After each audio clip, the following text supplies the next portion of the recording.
আসিফ নজরুল সেই উপদেষ্টা যার ইশারায় সাবের হোসেন চৌধুরী সহ একের পর এক আওয়ামী লীগের হত্যা মামলার আসামিরা জামিনে ছাড়া পাচ্ছেন।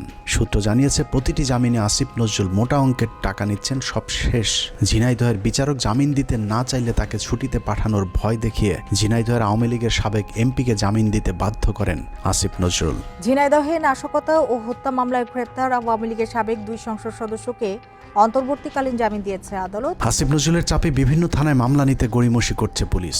কারণ আসিফ নজরুল গণহারে আসামিদের বিরুদ্ধে মামলা না দেওয়ার জন্য আওয়ামী লীগের পক্ষে দাঁড়িয়েছিলেন।